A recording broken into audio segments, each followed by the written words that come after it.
feel this?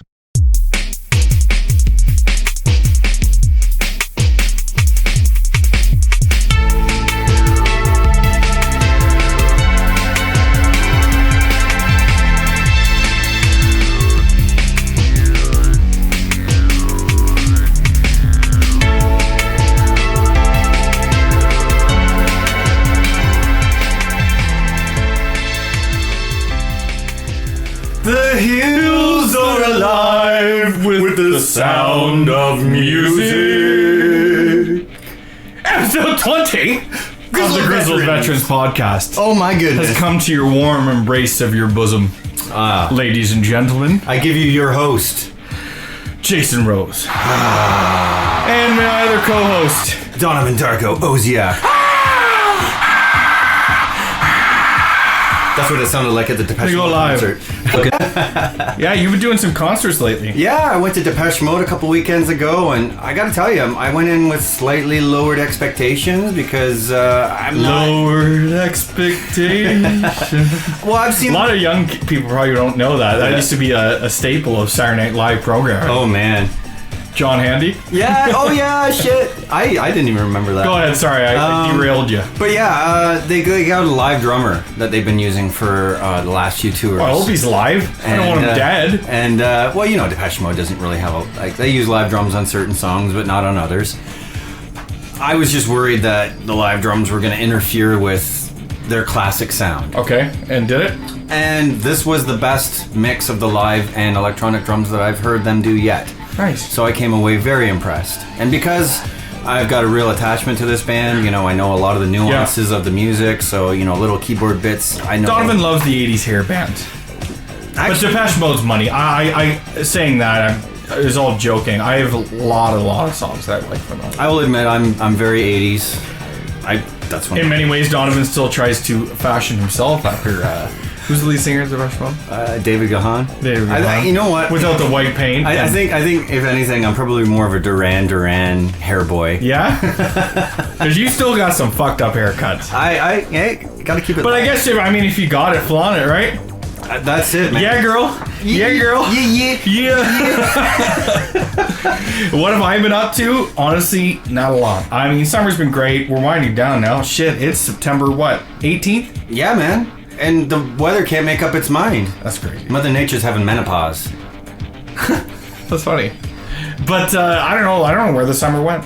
Like, it seems like as soon as September hit, it was like cold. Like cold. We had the little heat wave, and then all of a sudden it dropped down to 4 degrees. Yeah. I'm like, and it's sad. Like, I have a house and stuff, and when winter's coming, I get depressed because it's a lot of shoveling, and it sucks. And my bills go up because the heat is more. This year wasn't too bad for AC. I tell you, people, going to this guy's place in the wintertime, you better take a sweater. Shut up. I'm well insulated, so I don't need that much heat. I consider myself hot-blooded. The house is tailored for me. Yeah. Are you trying to sound cheap? Bring a sweater. That's all I'm saying. It's cold in here. But yeah. And I'm going to see Nine Inch Nails in 2 weeks. Nice. So, N-I-N. I wanna fuck you like an animal. Boom, boom, boom, boom, boom, boom. No? I wanna feel you from the inside. There it is. No. Well, Nine Inch Nails fans are cringing everywhere. Was that like a decade ago? More than that. That would be like 15 years ago, that song. Yeah, that would be about even more. But enough with the singing. Anyway, yes. Let's get back to the RL of video games. Yes.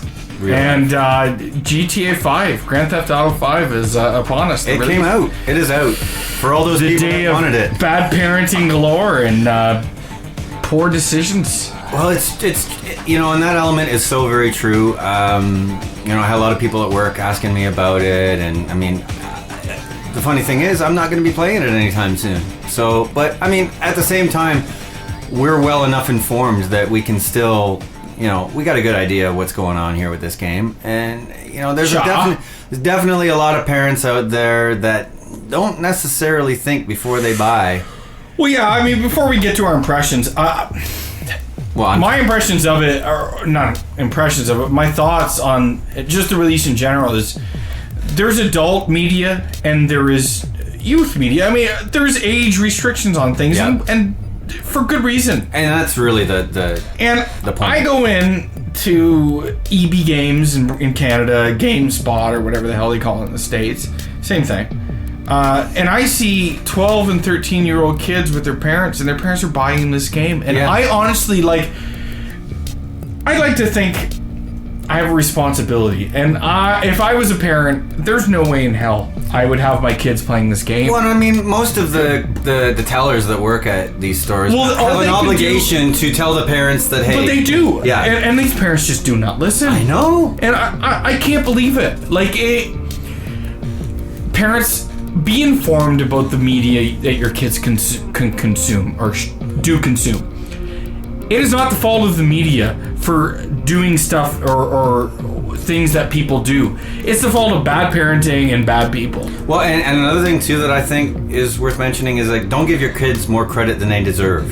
Sure, yeah. One of the things I hear a lot of parents say in defense is that, oh, my kid knows the difference.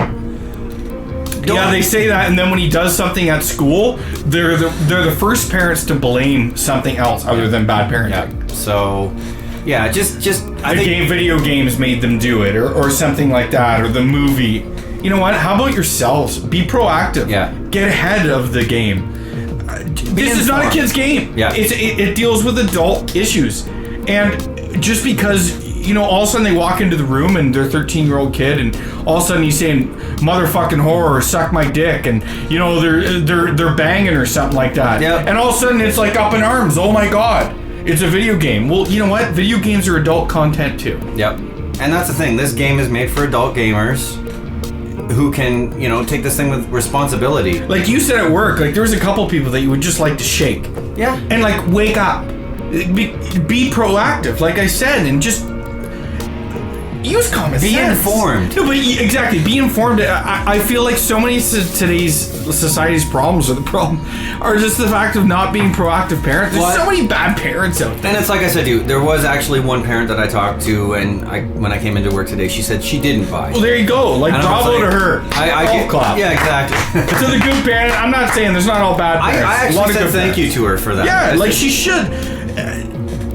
If your kid throws a temper tantrum, whatever, that's their problem. And just because their kids just because Johnny down the street is playing it, it's not appropriate. Yeah. Like, I know growing up when I first played GTA 3, which is mild in comparison to what we have now at GTA 5, sure, 4, and San Andreas, whatever. But like, there's no way I would let my 16-year-old, 15-year-old kid consume this media. Even though kids grow up so much faster today. Well, sure. Still, it's.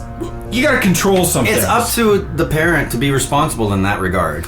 They shouldn't be learning life lessons from a video game. No. Especially in such a one that's supposed to be meant as a parody. It is a parody. It's a parody to today's society. Yeah. From everything from the pop culture to sex to drinking to drugs to everything. It's just, they take it and to the 10th degree. Well, yeah, because there's we already know there's violence. And blaming a video game for your problems is so weak. It is so weak. So 90s. No, it is so weak. Yeah. But anyway, I guess we can talk about the game. In general, Donovan, you go ahead. I know you're not picking it up right now. Well, no. The only comparisons I can make is that from the media that I've seen of it, the game looks beautiful. For a Grand Theft Auto sandbox game, yeah. They have done things with their engine, and it actually looks really now. Like the water and the cityscapes. I mean, as far as a character model and detail, well, I wouldn't say that the character models are the end all. No, it's not. But they have to render so much in memory. Yeah. At times, so not to stop pop-in and things of that nature, that they have to limit their counts of model or polygon. I hate bringing up polygon counts. But that's really what it is. Yeah. Their models are very low res and low polygon compared to other games like The Last of Us, for instance. Sure, exactly. But it's doing much more with the world. It has to render much more in memory. Yeah. I'll shut up now. You go. But yeah, I mean, like, I've played Red Dead Redemption. I haven't really played any of the previous Grand Theft Auto games, so my only thing is I played 3. Well, I've played I've played with friends, where we're just basically causing chaos, not playing the story mode. Order from chaos. Yeah, we're going for the chaotic ending. Chaotic good or chaotic evil? We'll probably be chaotic evil when you're playing Grand Theft Auto. All right. You know, when you're driving motorcycles off apartment Well, buildings. it's chaotic neutral. But what's the fun in neutral? You gotta go either one. I'll be honest. I'm intrigued enough that I'm going to play this game eventually. Yeah. Maybe not to the end, but it's one of those games where I kind of almost feel obligated to play it. Because You want to experience the world. It's a big event in gaming. Exactly. That's no doubt. Yeah. Grand Theft Auto is. I would honestly venture to say it is right now the biggest event in gaming that's not Absolutely. annualized. And well, what is it? And the fact that it isn't annualized makes it that much bigger. Exactly. It's not the Call of It's Duty. been 5 It's not years. the Assassin's Creed. It's Yeah. not Battlefield and things like that. 08 was Grand Theft Auto 4. Yep. Apparently, you must know this too, that this is the most expensive game ever made. Ever made is over $200 million. But they already made their money back They in made pre-orders. $800 million in 24 hours on this game. I just tweeted that out, or retweeted, I should Yeah. say. They made $800 million in 24 hours on That's this game. insane. So, it's paid off, ladies and gentlemen. Yeah. But you know what? And so is the Good for PS4 them. version.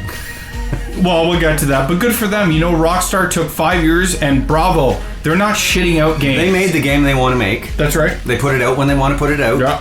And I'm sure there's going to be DLC for it as well.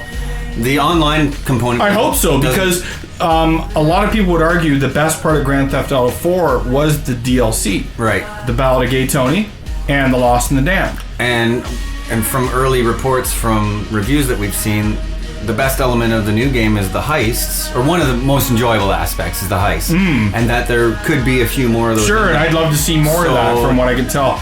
Well, I mean, the new elements that they have introduced, the 3 protagonists and the ability to seamlessly move and mesh between them all, and they live and breathe when you're not controlling. I think Sure. that's really cool. Well, and they're all different. And you can bump into the other characters Yeah. while you're playing one of the Hell, other you can ones. run one of them over with the car, And then they send them bill off, ya. and they're pissed, and they're really angry, and they bill you. Yeah. I thought that was pretty cool. And also They did. me, I have a Rottweiler. What's his name? Francis? Chop. Well, no, Right. the yeah. black guy. And he's got a friend where you basically like. No, but what's the protagonist, the black guy's name? Is it Francis? Franklin. Franklin. Yeah. Yeah, Franklin makes way more sense. Francis. Yeah, but he's got a Rottweiler, and he looks really cool. Yeah. And you know, you can play fetch with him, train him. You can build up that relationship. Like for me, that sort of harkens to me, right? Yeah, of course. But I like the Michael. He's the ex. He's sort of the main guy. Yeah, he's kind of what this drives the story. Yeah, right? he's the retired guy. He's rich, and his family just sucks ass. His wife cheats on him. Oh. But I love the Well, parody. he cheats on her too, doesn't Oh, he? whatever, I'm sure. And Trevor, the meth head, like straight out of Breaking Bad, and he's just crazy. Yeah, he's lunatic. Like I've been watching now, ladies and gentlemen. I haven't picked up either. I haven't picked it up. Well, we'll get to why I haven't in a few minutes. But I've been watching a lot of Twitch streams on the game and just watching people play around and do some story elements. And it seems the story missions are a lot more cohesive now, and they work better and they're more interesting. There were some of the worst parts of GTA, and part of the reason why I didn't like 4 very much. I thought it was a vacant world.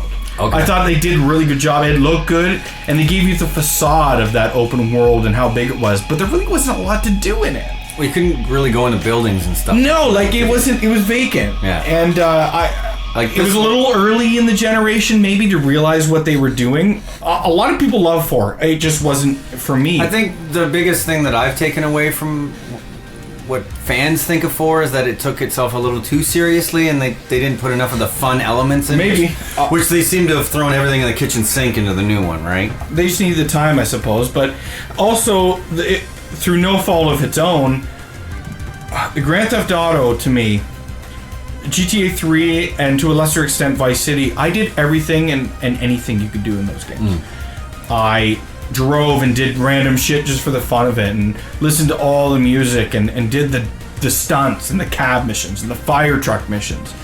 And eventually, after you've done all that in those games, you don't want to do it again in the new games. So what that leaves to me is the story, and I think I've said this in other podcasts previously. It's just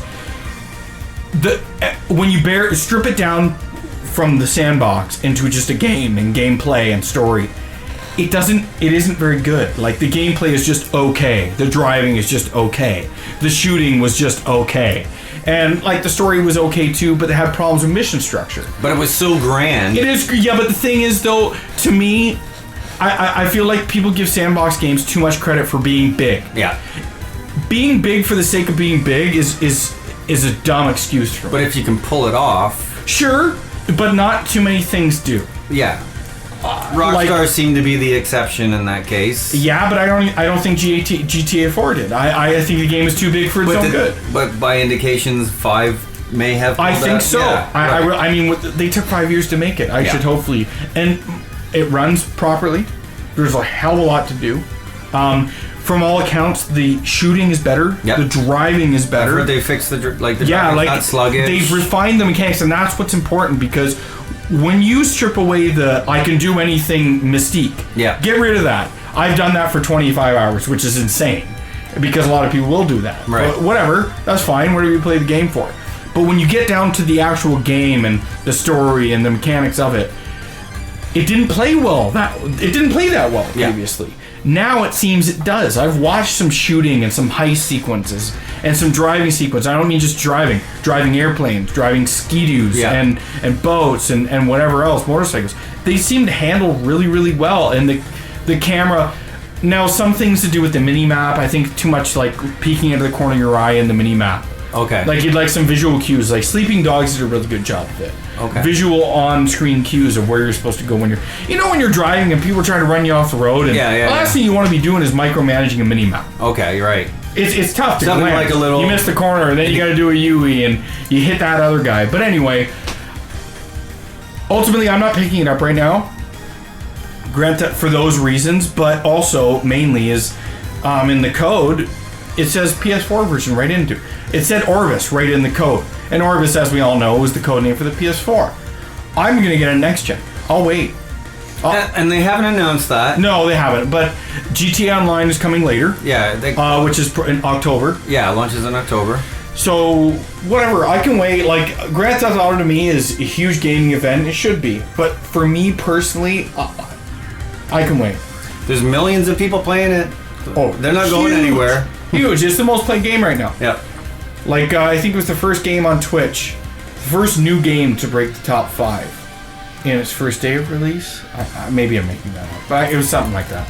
But yeah, I mean, even non-gamers are interested. Mm-hmm. And it is one of those games that supersedes the boundaries of what games are. Yeah. It's almost like Call of Duty. Oh, play Call of Duty. Like, there's a bunch of guys out there that play no other games but Call of Duty. Yep. But those same guys will play Grand Theft Auto. Sure.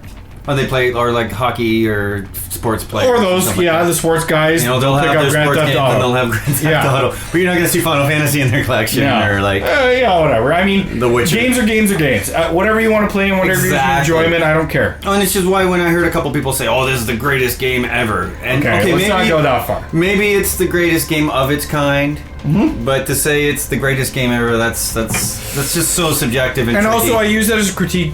Like, it's a greater thing for me in terms of critiquing sandbox games.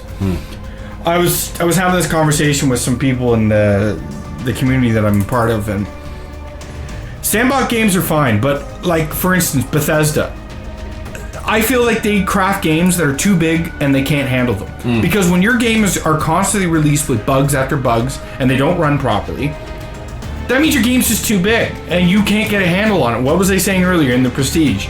Mankind's vision exceeds their grasp. Sure. Well, their vision for the game exceeded their grasp. Well, they could not bug test. They could not make it perform properly and iron out the kinks. The game's just simply too big. They still make jokes about control your vision. Control your vision. Yeah. Arkham City is a controlled sandbox game. It's a mini open world game.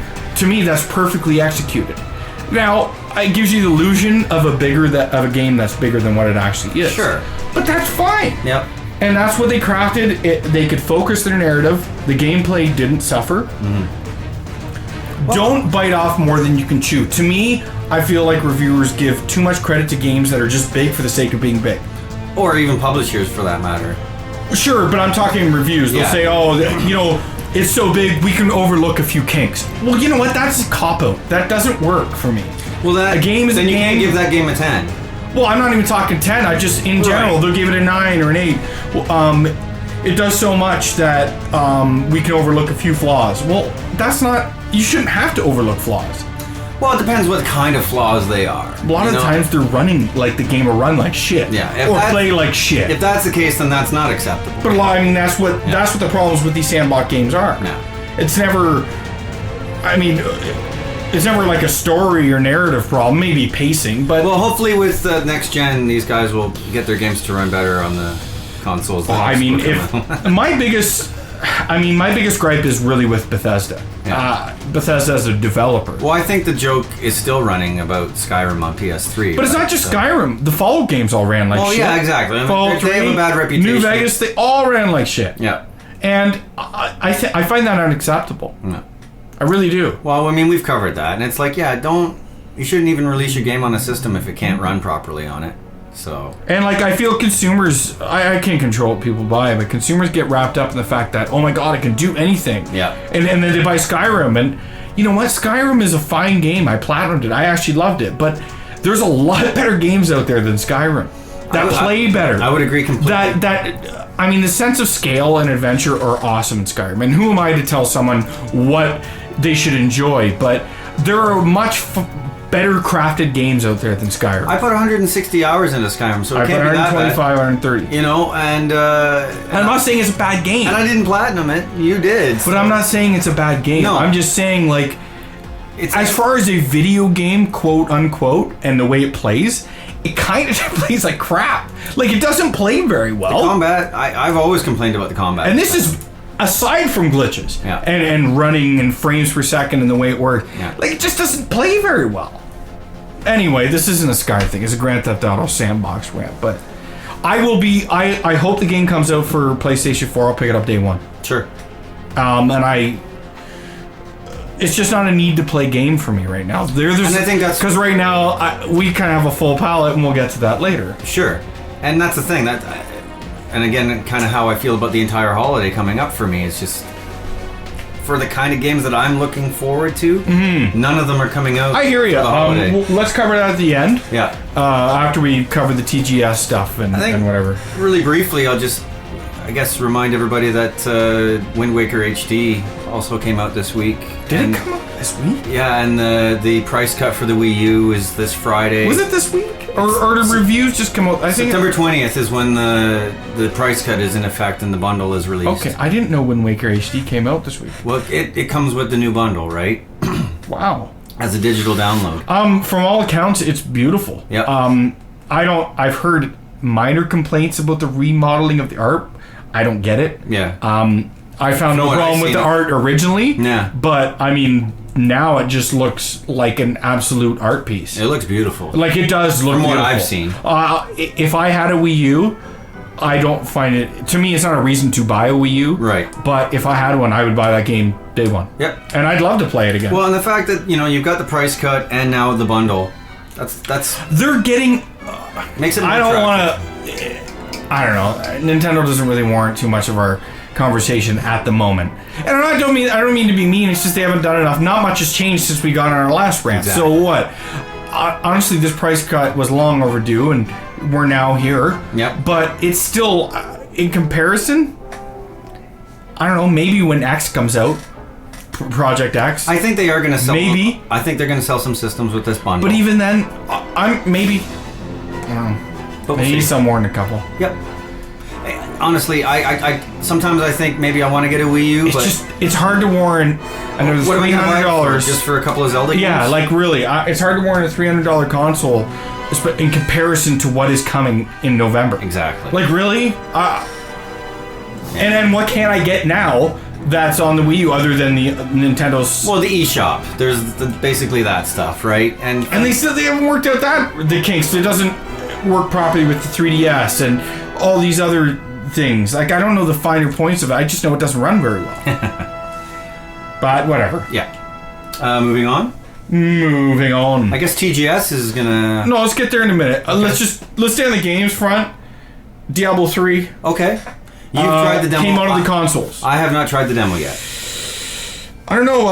Like Diablo 3, they made it out to be a big deal. Well, I mean, it was a big deal on PCs, but coming to consoles, a lot of people thought it was coming. Now it's here, and it's out. I haven't heard. I've talked to a couple people at work that have it, and they actually are really enjoying it. They really like the fact that you can do local co-op. Yes. It's seamless too, which is great. And in a lot of ways, it seems to me that the console version is actually superior to the PC version. Well, only in the fact that they've taken the roll. They added a quick roll, an evade maneuver, map to the R stick, which is huge. I guess they could have did it in the PC version, but they didn't. But it works with the R stick, and that's a new wrinkle. But the getting rid of the real money auction house was the big thing, and now they're repeating it on PC. But not till March. And not till March. But I don't know why they've waited so long. It's like they were so stubborn on the PC that they didn't want to cut their losses and leave and admit how bad of an idea it was. That and the always online connection in PC, right? Which fucked up the servers royally for a long time. And honestly, like, those are the bad impressions of Diablo 3. Like, Diablo 3 sold what? Like 12 million copies now? Yeah. It was a critical success as well. But it seems like no one has really much good to say about it. Even people that reviewed it, Donovan, I've heard their second thoughts. They're like, and like, I don't care about it anymore. Like, Diablo 2 people played for 10 years. Right. Or sorry, 7, 8 years, whatever. Well, is it also possibly that gaming habits have changed too? I knew you were going to say that. Maybe, but I just don't... The tone of the game seemed off. Yeah. See, I haven't spent significant time with Diablo 3, so I can't really echo that. I'm just... Or say it for myself. I'm echoing what other people have said about it. And I've watched people who've played it in length that love Diablo 2, and I don't know if it was just fashionable to say that Diablo 3 was underwhelming, but it didn't live up to the fans' expectations. And that's fair enough. It sold on name. Is that fair to say? I guess. I mean, in anticipation. I've talked to enough people that enjoy it. Maybe not as much as they need to, but they still play it. Yeah. You know, so... Now, they got the new expansion coming out on PC. Right. The Death one or whatever it is. And now, hopefully, they add a couple new classes. That trailer looked... It looked good. But, okay, let's not miss words. Blizzard is masters just... They're like Square in the fact that their cinematics are... Top. Unbelievable. Yeah. Like, they should be making movies with their things. I guess Square did with Spirits Within, but we'll leave that alone. Why Blizzard doesn't make a CG World of Warcraft movie instead of making a live action one is beyond me. I just call it Warcraft. Yeah, like, their team, I remember even back on Warcraft 3, their cinematics team is unbelievable. Yeah. Like, some of the sequences, I still have... Warcraft 3, the special edition that came with the DVD of the cinematics with Arthas and the Paladin becomes the Death Knight. Sure, right. They're insane. They're so well shot and so well realized. And then the demons and shit. And they've only improved from StarCraft 2 to World of Warcraft. Yeah. It's amazing that they haven't tried to do a movie. Yeah, I guess they're kind of doing a movie, but it's been like 5 years or even longer than that. So who knows? I played the demo on console, and based on one of my initial impressions for video, it's kind of ugly. I know you don't agree, but I like playing it. Only based on what I saw on streams. I was like, well, this doesn't look bad, and considering how well they've got it to run with so much happening on the screen. Saying it looks ugly doesn't mean it runs bad. It actually runs phenomenally well. It's so fluid. You can tell that it's at almost a standard 60 all the time, 60 frames per second, which is obviously they've made sacrifices. They said it drops very little. Yeah, but they've made sacrifices visually to get that running well, obviously. Which is fine because Diablo, in essence, is hectic. Like, enemies are on screen like crazy, but I don't think I'd want to play it. To me, and I'm not one to say, like, I'm not a huge graphics guy. I admire visuals, but sure. It did look ugly to me. And I'm not just throwing that criticism out there. I played it and I was admiring. The new UI is... I guess it is what it has to be. It's much different than the PC. It's a little more cumbersome, but that's expected. It's a console thing with a controller. It's not a mouse and keyboard. So it's much different. Again, what I saw on the stream didn't look too cluttered. And from when you get more players playing with you, it gets worse. Okay. Then you start getting... Yeah, it's like 3 really? star. Yeah, it fucks up the screen. It's bad. Okay. Yeah, well, if you've got like 4 health. Well, whatever. bars or These are whatever. things we sacrifice to get one of the most beloved PC games on the console, and I mean, I gladly take it. I'll just again, like GTA, I'm gonna wait for the PS4 version, and that's a game I am gonna get 100%. I will play Diablo 3. I want to play a monk and a demon hunter. Sure. And I'd love to run through. We get a bunch of guys going through, and same as some of the guys in our IGN community, and we just interchange and go like that, and we stream it, which is another thing I'll cover at the end. I'm really, really excited about some streaming things that I'm gonna do. Right on. But Diablo 3 is a game I really want to play. I'm just going to wait. I've waited this long. I can wait some more. Yeah. I'm going to wait. I'm not going to marginalize my experience. I don't know if they're going to offer the free upgrade like they're doing with some other games. Sure. From PS3 to PS4 and 360 to Xbox One. I don't think they've announced the game for Xbox One yet, but I have no doubt that it's coming. I didn't even realize it was coming out for Xbox. I thought Diablo 3 was a PS3. Yeah, the way they made it seem, but no, it was it was a big venture. I always thought it was coming out for all of them. Made sense. Blizzard's not going to marginalize their stuff, and Sony doesn't have the money to pay them to make it exclusive. Activision's not going to let Blizzard marginalize, right? But yeah, like I can't. The console versions of the reviews were actually very positive, like 9s, and just like the PC version. So I guess the transition was good. Yep, and it plays well on a controller. Oh yeah, like it played well. It controls well. It runs well. Yeah. But visually, I don't think it was quite up to snuff for me. All right. So that's Diablo 3. Diablo 3. Diablo 3. Do you want to go with Final Fantasy 14 before we get into TGS, or do you want to talk TGS? We don't have much to say about TGS, right? Because it's not happening yet. Yeah, I think Final Fantasy 14 will be our big thing that we talk about. We're sort of enthralled by this. Well, I fell down the rabbit hole, ladies and gentlemen. I fell in after him. Yeah, I dragged you. I think so. You felt bad. You're like, your loyalty is such to Square that you felt bad. It wasn't just you, and then Kirk went out and got it, and I was like, God damn you guys. You felt like you were missing out. I'm giving it a try. Let's go with TGS real quick. Okay. You go, just some things that you're looking forward to. Well, I mean, it's this weekend, yeah? It is this weekend, yeah. And I guess, they're gonna show the Metal Gear demo. They got 2 demos supposedly. Well, the both consoles, I guess, the current gen and next gen, they're gonna be showing. I don't know. Or are they showing 2 different demos? There's so much mystery with this game right now. Like, what's the difference between Ground Zeroes and Phantom Pain? Are they 2 different games? Is one a prologue? I still wonder. Like, I do believe Ground Zeroes is a prologue. The prologue, yeah. But how are they going to do it? Like, a lot of people actually think that Ground. It's 2 games. I think that's retarded. I think that's so stupid. I don't know why, but it just feels like it's going to be 2 games. And I'm starting to get that feeling too, and I was so vehemently objected to it. Like I was too. I was like, no, that's not what's going to happen. It's going to be like Metal Gear Solid 2, Tanker and the Big Shell. Sure. But now the more I learn and the more I listen, it's almost like it's going to be 2 different games. I think that sounds so silly. I think it should be on 1 disc. Oh, come on. Like, of course it should. Like, I don't know, but this is how I'm starting to feel too. But I don't know. I just want some clarification. Because when they do a Ground Zeroes demo, and then they're going to do a Phantom Pain. Yeah, like, what are we talking about right now? I've heard Kojima say Phantom Pain is the main game. Yeah.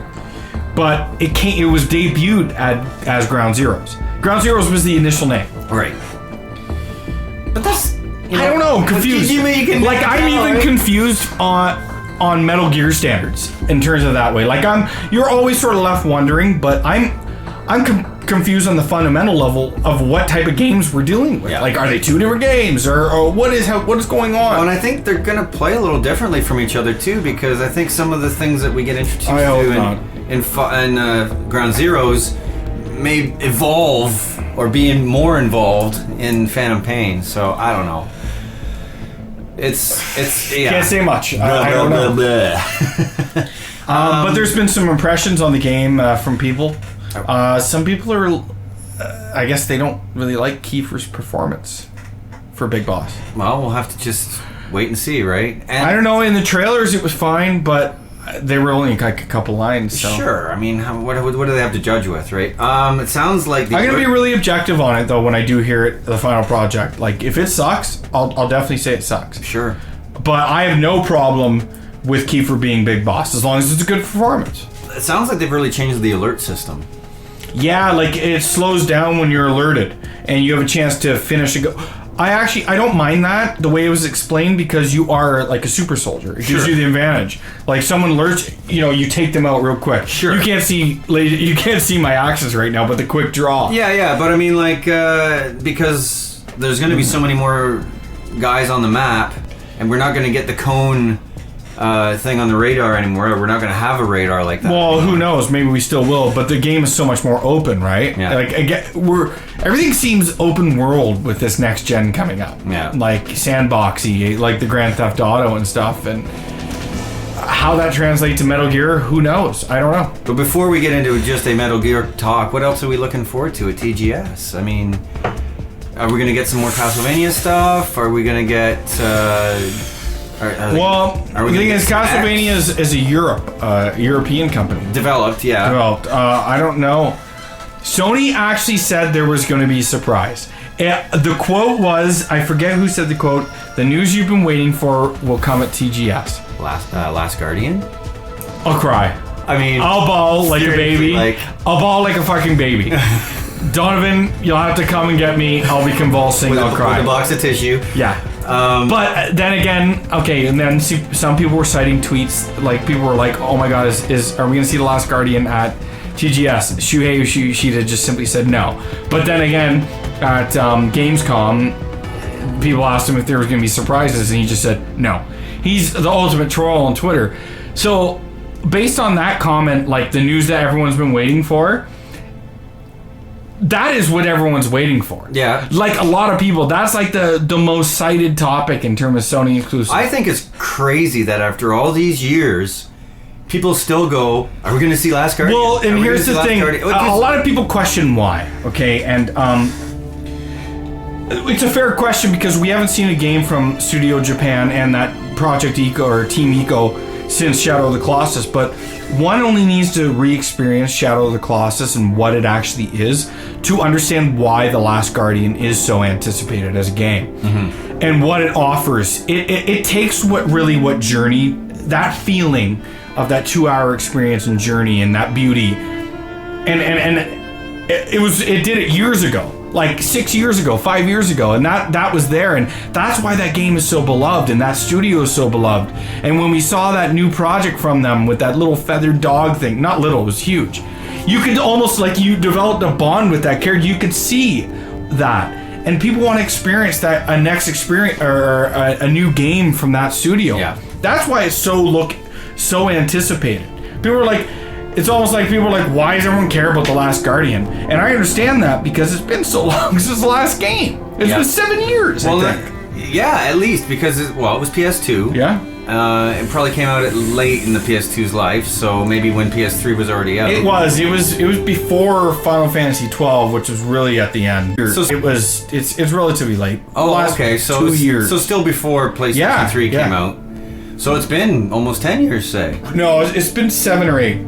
Well, it's been 8 years since the PS3 came out, right? So 7. 7? Okay. It's almost 7. Because you gotta understand the PS3 launched a year after the 360. Xbox, right? It's been 8 for the 360. Okay, right. Almost 8. Right. Almost 7 for the PS3. Yeah, okay. Forgot about that. I got my dates. Yeah, so was there anything else at TGS that you're looking for? I don't know, but if they announce that game, I'll just break stuff. I'll go crazy. That'll be huge. And honestly, like, out of all the things that gamers have clamored for, people would get down and kiss Sony's feet for it. Like, finish it, make it a PS4. I don't know if they're gonna make it a digital game or not. If they don't announce this game at TGS, I give up all hope. And I honestly, like, I've gone from E3 and saying it's going to happen at E3. I'm one of those guys, like, I'm very much anticipating this game. Yeah. So, what, you don't think it's going to be a Naughty Dog announcement? You don't think it's going to be... Not at TGS. Why are they going to announce a new God of War or Uncharted at TGS? Yeah. It just doesn't make much sense. And honestly, I think they want to let their launch lineup breathe. They want to let Infamous Second Son breathe. They want to let Killzone breathe. Yeah.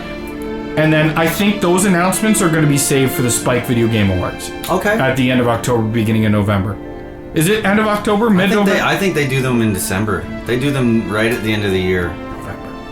I want to say November. Either November or December. Pretty sure it's I know November. that they wait pretty I'm pretty late. sure, like, right around release, after the, people get hyped, or after the release, whenever the hell they do these shows. Yeah. Then they're going to show the teaser of Uncharted and God of War, and they're going to look splendid. Like, they're going to look phenomenal. I don't know. Microsoft's not at TGS, are they? They might be. No, I don't think they are. Are they? No, I guess maybe not.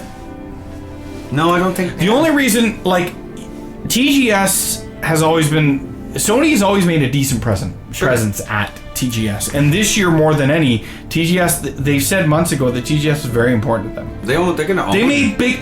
And here's the only thing I suspect that they're going to make something big is because PS Vita TV, which we didn't talk about, is a big announcement. It is. And they got that out of the way. That seems like something that they would announce at TGS if they didn't have big things, right? Right. To do.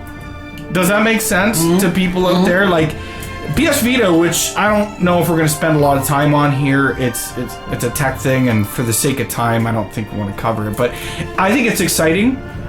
You can take your PS Vita games, put it on a TV, transfer it around. It's $100. It's cost effective. Yep. I think it's very smart. Sure. But we'll see how that works out. But they got that out of the way for the TGS conference. So there's got to be something on a schedule. And I looked at Final Fantasy 15 is not going to be at No, at I TGS. saw that recently too, and I was like, oh. They're saving that for Square Enix is all about Dragon Quest X, the relaunch, and Final Fantasy 14. And hopefully we get a date on Final Fantasy X and X2 For God's remaster. sake, They'll definitely announce a date. They'll definitely announce a date. We deserve a date. I just think it's going to slip to 2014. It's going to suck. I would love to have that game this year. Me too. I was craving it already, like a couple. Like months ago. we've been on a nostalgia biz for Final Fantasy lately. Well, we kind of always are. We're marks for Final Fantasy. Grizzled Veterans can fully admit that. Oh yeah, we wave our flag. Yeah, if Final Fantasy had a flag, we'd be waving it. Sure, I'm a sucker for it. I fully admit it. But Final Fantasy X, I can't wait for it. The remaster. I think it's an RPG that doesn't get enough credit for what it actually did. Before we went on live here, we were talking about the merits of the game. Yep, the battle system. It was probably the most refined of the active time battle systems. I think it's the best turn-based, if you want to call it traditional battle system. Yep. It's the furthest they've taken it, and the most intuitive and well-performing battle system of any RPG. I'll tell you though, the part of the game that I'm most looking forward to though. If you say that stupid laugh secret. It's the worst. No. Yeah, but the thing is, a lot of people point to that, and I know. it kind of bothers me. Yeah, I get it. It's a meme, and people find it funny, but that is such a glaring part of an otherwise 50-hour game experience of I know. stellar voice acting. I know. Like, the game is so... And not only is it stellarly voiced, it is one of the first on console. Like, it really broke the barriers of what voice acting should be. They didn't in re-record consoles. any of the dialogue though, did they? I don't know. Yeah. I don't think they would, because I have no complaints. I went back and played 10 a couple of years ago, and I had no complaints about it. I played Lulu, Waka, Yep. Orin, even Titus. Yeah, he's kind of whatever, but he's still good. Yuna is her vulnerable voice and her naivete, and then it becomes grown up as she learns of what Yu Yevon is. And see, I still remember all this stuff. I played it. It's a phenomenal game. I think I played it about 3 years ago. That whole opening sequence in Final Fantasy X, from the beginning before you even start, we talked about the narrative, to when you start the game, the opening with Auron and Sin is attacking Xanarkand. And that the theme of return to Xanarkand is so powerful, that piano. It's such a good game, and like I said, I'll say this over and over, the game really doesn't get enough credit for what it did for RPGs. I guess not, but I never really thought about it. I mean, I know a lot of people, and I mentioned this earlier to you. I find that a lot of gamers that are maybe like 10 years younger than us or something like that, they'll cite 10 as their favorite. I shouldn't even say RPGs, what it did for games. I really think it validated what voice acting could be in a disc format, and it took that and pushed it forward. People were like, wow, this can be really successful. And people latched on. I mean, it was inevitable that was going to happen, but it was just sort of the first game to really do it, other than Metal Gear. Sure. Metal Gear did it really, really successfully as well, but I mean, yeah, you'd see it in a few games. Final Fantasy took 10 took it to the next level with HD not HD, I shouldn't say. It just better graphics and stuff like that. Right. I guess we should, if we're going to talk about 14, we might as well get it out of the way. Yeah, we're running long. I mean, 14's got us huge. You go ahead. I get my initial impressions from what I've played this last week. What I really like about this game is that This is your first MMO? Since Phantasy Star Online. See, I never played Phantasy Star Online, so I can't really. And I'm really like comparing it as like they're so different. Okay. I mean, like because Final Fantasy Star Online 14 was is like at the birth of MMOs. Yes, right. It's so very different. They refined the way things are made. There wasn't that much to do in Phantasy Star Online. It was basically a community-driven thing. Yeah, exactly. It was more about getting loot, leveling up. You could go up to level 200 in that game. Mm-hmm. And they added in like harder difficulties and this kind of thing. But what made you get on board? Because you weren't really going to jump in. Well, you didn't jump in on 11. You didn't. No, I didn't. Play 11. For a big thing for me is the subscription. Okay, I understand. I'm not a fan of paying for a game that I've already paid for, but I'm giving this one a chance, partially because you got it and how enthusiastic you were.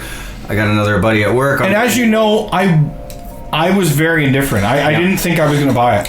Also, it was a lot of the positive press I was reading about it. When I heard that it sounded like they fixed most of the main issues that people were having, if not all of them.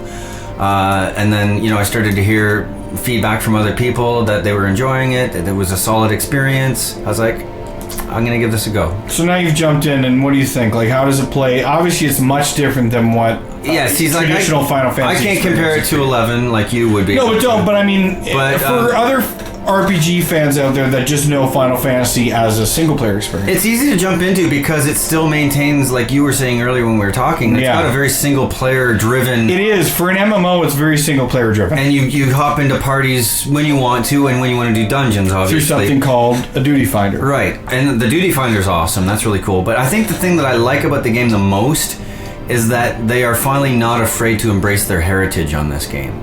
So you're seeing elements from almost all Final Fantasy games incorporated. Which is fine, but you didn't. 11 had a lot of throwbacks as well. Sure, okay. And but I can't make that comparison. No, you can't. Right? But I mean, and this is a lot of people discredit 11 and even 14 prior. Because let's just admit that the 2010 release of Final Fantasy 14 MMO was an unmitigated disaster. Absolutely, and even Square admits that. Well, they did, and this is, as Final Fantasy fans, Grizzled veterans, that's what we are. For a company that's taken its lumps lately, and rightfully so, it's nice to see them get praise where praise is due. And I think they deserve all the credit that's been given to them right now for doing something really unprecedented in gaming. Nothing like this has ever happened. They've never taken a game that has been released, completely shut it down, redid it from the ground up, narratively, world-wise, and actually, it's not. They didn't forget what they did in the previous game. They tied that narrative up, wrapped it up. In you can watch. There's a 17-minute YouTube video that wraps up the original Final Fantasy 14 narrative. Oh, okay. With Final Fantasy: A Realm Reborn. This is unprecedented in gaming, and I think it goes. You can't give Square enough credit for what they've done here. Well, I think one of the quotes that stands out for me that I read recently was that basically it said with Final Fantasy 14, Square has shown that they still have it, and they care, and they still got it. When they really try, and they put their shit together. Well, I mean, they've taken a lot of lumps, rightfully so. Blah blah blah blah blah. 13 was a miss, but 14 has, like, I speaking from a veteran of Final Fantasy 11, I played for 6 years. I did everything there was in that game, and it was very Final Fantasy. It was the story, but it was very cumbersome. It was an archaic MMO design, if you will. Final Fantasy 14 has taken that and streamlined it and taken the WoW World of Warcraft. I guess one of the interviews travel's easy. Sure, I think one of the interviews I saw talked about how the development team, when they were done with 11, they all got into EverQuest, and I think what they've done 2. Yeah, and so they've pulled what they deemed very fun about that experience and tried to incorporate some of those ideas into. Well, I mean, ideally, they probably played every MMO out there and taken the best experience. WoW was a huge influence for them. Sure. I mean, as it should be. It's the most successful, arguably the most successful game of all time. The amount of money they've likely made on WoW supersedes anything ever made. I guarantee. Like, really, how many copies did they end up selling? It's not even copies, though, in terms of subscriptions. Yeah. For 7 years now. I mean, people are still paying, and they still have 5 million subscribers. They had upwards of 20 million at one point that were all paying $15 a month. Wow. Like, buckets of money we're talking here. No pun intended. Buckets. But anyway, comparatively, Final Fantasy XIV it's streamlined, it's easy to access, it is fun, it's very Final Fantasy. Yep. The soundtrack is phenomenal. You level up. Yeah, it has those Final Fantasy nods that you can latch into. Yeah. Even people that have really been indifferent or even against Final Fantasy lately, I've seen in the gaming press have latched on to Final Fantasy XIV, and a surprising amount of people have been playing it and are addicted to it. Yeah. And with every MMO, there were problems in the beta with connecting, and those carried over to initial thing, and that affected the development team as well. I saw an interview where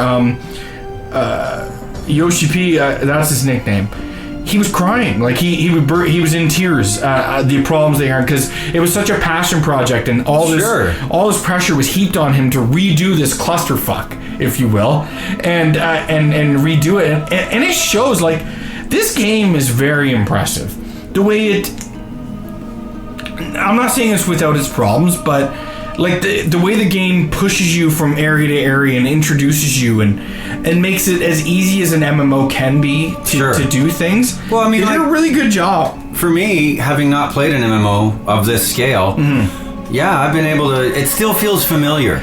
But the game, the world is huge. It is. Like, the maps are massive. I'm still, I haven't charted every area yet. I mean, now you're level 24. Okay. Oh, so you've jumped up quite a bit. Yeah. I'm level 40. I've gone on. I'm a dragoon now, and you're going to be a bard. I guess eventually, yeah. I'm going to get my archer up to 30, and then I'm going to pick up. I guess pugilist is the one to. You have to get that to 15 to get the bard. To get the bard, yeah. Yeah, because you need one class to subsequent your main one in order to unlock the quest. Right. For the advanced jobs. Now, there's some way that 11, like Final Fantasy XIV, by comparison, is a much better game. It runs better, the battle's better, it's easier to access, it's just more fluid, and it's just more accessible. Well, it should be. Oh, sure, it's more streamlined, but in many ways, I shouldn't say in many ways, but in certain ways, I miss a lot of the things that 11 did and gave me. The party aspect. For an MMO, this seems very single player driven, and some people may prefer that. Yeah. Because it doesn't feel like you're wasting your time when you log in. You can be on for 2-3 hours and you accomplish a lot. Sure. You do. And what I actually kind of like is that if I'm running through an area and I see some guy fighting something, I'd be like, you can jump in, I'll and you get XP without partying up. Like, whereas in Final Fantasy 11, you'd have to officially party up, and the mobs would have to be a certain level, and then even then the XP was very stingy. Yeah. Now it's almost too easy to level up in Final Fantasy 14. Well, but you don't really get a lot of XP off of normal enemies. You have no, but I mean, if you've played other MMOs and understood the grind that it takes, they do give a lot of XP. Okay. I mean, comparatively, they do. Well, I mean, it takes a lot of XP to go up a level, especially once you get past 15. It does start to jump, but with the options that they give you in terms of fate and quests, guild quests and levy quests and battle quests, or Hest or whatever the hell they call them. Right. There's so many options. You're never out of options in terms of gaining XP if that's all you want to do. Yep. If you don't want to do the story, you can do this random shit. Yep. You can craft. Honestly, out of all the MMOs I've played, the crafting system is awesome. They feel like worthwhile mini games. Oh, okay. Botanist, hammering trees feels like a really worthwhile memory. It seems so stupid. Yeah. But it's fun, and you level up. And because I haven't picked up any secondary jobs. Well, I started to take some of the crafting classes, and crafting, let's just face it sucks in most MMOs. It sucks. It's not fun. Yeah. You just do it to get money, and or XP. That's something. Well, I mean, they level individually, so it really isn't adherent to your main job. But they're fun to do. Carpeting is fun. You can throw HQ, and they have abilities just like fighting. Okay. Like, it's really cool. You'll have to pay. Trust me, you'll be addicted. Oh, yeah. I was addicted to fishing. Like, I was just sitting there fishing in the different spots and the mini game, the way it works, and you have to reel them in. It's something so silly, but I was like, wow, this is fun. Yeah. Whereas in Final Fantasy XI, I hated crafting. I hated it. It was terrible. Well, they've made it actually fun, which is a testament. It's going to be interesting to see how long I stick with it for once the subscription kicks in. I can see you sticking with it for a while. I really can. Honestly, if you're in it now and you're loving, you're logged into. I see you. You're logged into Final Fantasy 14 every time you're home, and I know what MMOs do. Well, when are you leaving? Yeah. Funny. And. You're going to be into it. I know you will, because once you start getting into groups. Well, now I'm starting to do dungeons, right? Yes. And that's changed it for me. And the thing is, you can go back to those dungeons. Right. Even though you finish from the story, you get that rare equipment. Exactly. And they're still good sources because you have to reduce your level if you're past the level cap. Right. You cap your level and you go back, so you get good XP from it. Yep, exactly. And you go in with it. You can keep doing these things. You're never the highest praise I can pay Final Fantasy 14 is you're never without something to do. No. There's always something to do. There's not a fate on the map. And it's never hard. Yep. Like, it's very easy to do. Travel is easy. Yep. Leveling is easy. Switching your job is easy. Everything is easy in this game. No, they do. Like, it's a lot to manage, but they hold your hand and explain it to you very, very well. I guess, for me, once in a while I have a few interface issues where and I understand that. I lose track of where my mouse is, or, not my mouse, but my pointer, and I've got the mixed setting on for when you're switching your hotbar. So if you click it quick, it'll stay highlighted, but you can hold it. Yeah. So sometimes when I'm in the heat of something, I might accidentally click it and not realize that it's on, and then I go to try to do something, and it's asking me if I want to teleport to, wherever. Sure. Well, you can modify it and whatever how you play. I mean, I've got it to the point where I'm playing predominantly on the PS3 version, and I have it on the PC. It's just my PC isn't. I have a good PC. It's just not good enough. Okay. But let's just admit that the PC is a vastly superior version to the PS3 version. I hearken it to Final Fantasy XI on the PS2. PS2 was a marginal experience for the Final Fantasy XI. PC and then it eventually came to the 360. Right. Were the better options. Right. They just ran better. And we were talking about waiting for other versions. Again, talking about a company that cares, Square will give the PS4, it's exclusive to the PS4, Final Fantasy 14, and Sony platforms in general, other than PC. Well, the reason they can't get it on Microsoft right now is because of the private servers. Well, Microsoft refuses to open up their servers to everybody, and that's Square wants PC players to play with PS3, and I play think with that's PS4. Freaking amazing. And you know what? Fuck them. That's the way it's going to be, and it was initially announced to be a PS3 and PS whatever exclusive anyway. Yeah. Once the PS4 version rolls around, and it's free for anyone that bought it for PS3, which is great. Yep. All you gotta do is download the client. I love that. That's a company that cares, and they were doing everything right with this game, which is. It's so rare to actually say that about Square because they have fucked up so much this last generation. We've been putting them over the coals the last And again, while. it comes full circle to my initial. For a company that's taken their lumps, they deserve this praise that they're getting. Which leads me to say, hopefully they carry this forward. Yeah, and I hope Lightning Returns is a decent game. I think it looks good. It does. I hope it's more. I hope it's less Final Fantasy X-2 than. And more of a substantial game of its own. I understand it has the costume gimmick thing, and we're speaking back to TGS. It's going to be there as well. There's more of 13.3 going to be there. Okay, 13.3. Yeah, I know. But again, it's going to carry forward the phenomenal soundtrack trend from 13.2. I've heard a couple tracks that they released early, and they're excellent. Yeah. Well, the music's been fantastic for this. 13 series. This whole franchise. Yeah. Like we were saying before we went live, say what you want about Final Fantasy 13, the Nova Crystallis thing. The music is phenomenal, if not some of the best music this gen. Even if you didn't like the game, the soundtracks are great. Do yourself a favor and download the soundtracks and give them a listen. Incredible. They're fantastic. Like, we're going to throw some music.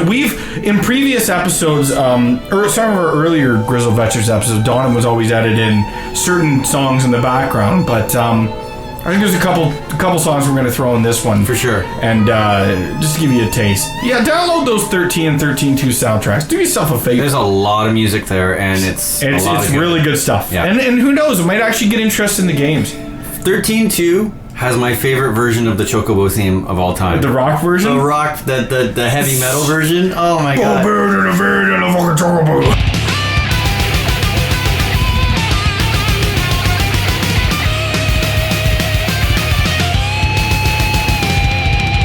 Hustle up with the greens and let him go. Stand back, stand clear as he puts on the show. So cute yet fierce is he from hell. I cannot tell yet, I don't even want to know. So you want to be a trailblazer, kicking dirt like a hell razor. Take the reins but don't react slow. It's time to feel the force of the Chocobo. So you think you can ride this Chocobo? Got Choco, watch him and I put him on the Chocobo. Settle up if you think you can ride in this rodeo. Are we in hell? I don't know. To the dirt let's roll. If you think you're gonna hide this Chocobo, everybody's gonna wanna ride your Chocobo. It's Choco Loco style in the Choco Rodeo. Ride him straight through hell in the Chocobo Rodeo. All right, well, I mean, I don't want to just end it like that. yeah. I mean, with the holidays upon us, I don't know when we're going to record it. Okay. Actually, I thought about this earlier because I don't want to forget about some of the gaming experiences we already had this year.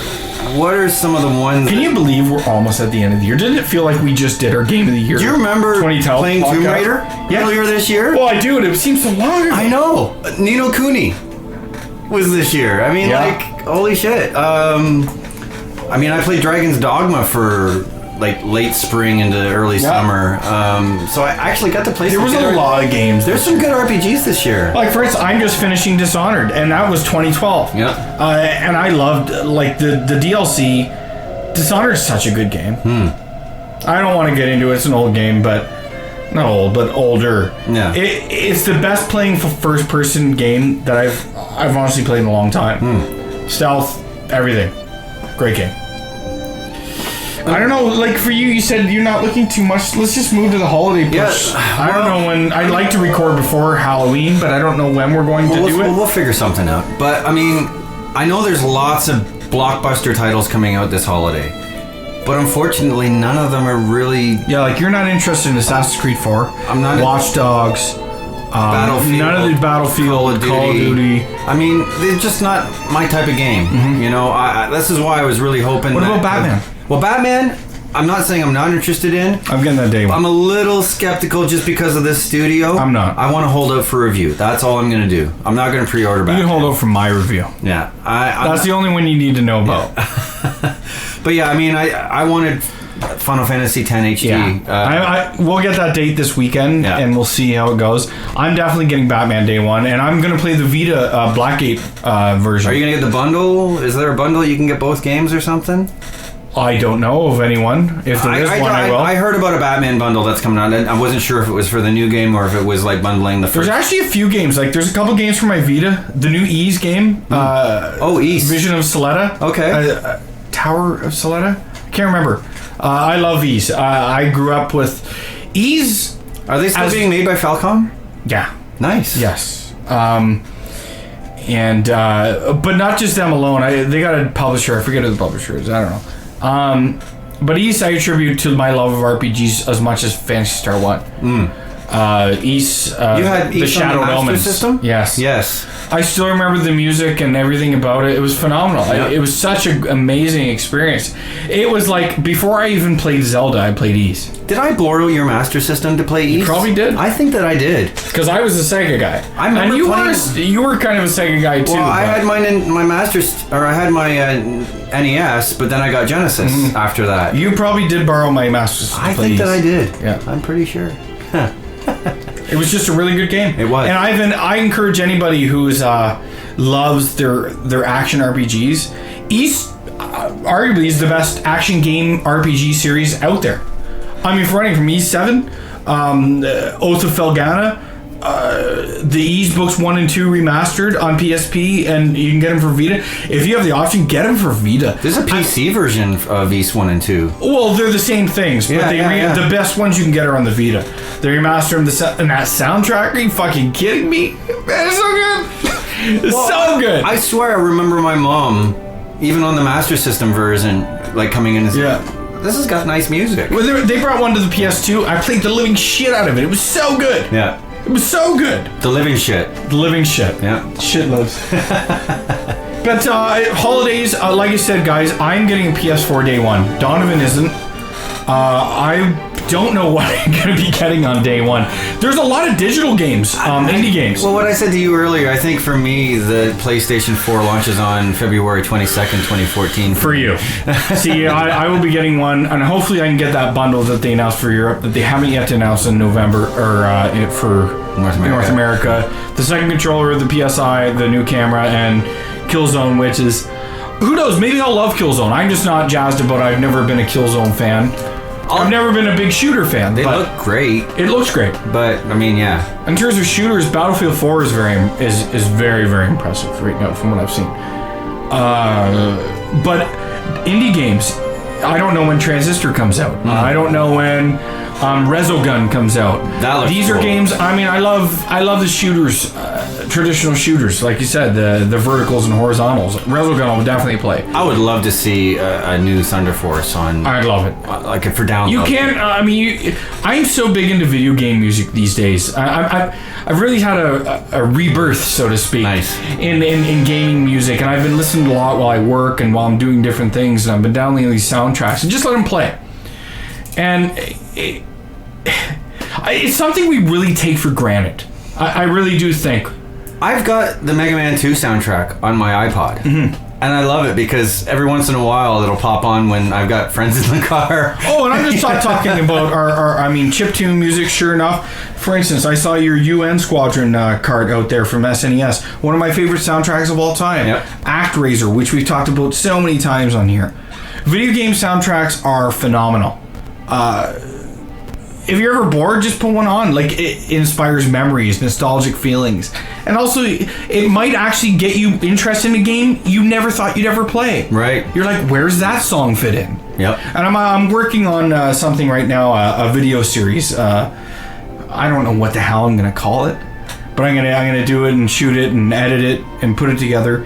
But it's really going to focus on a certain game. I'm going to put some history together of who composed it.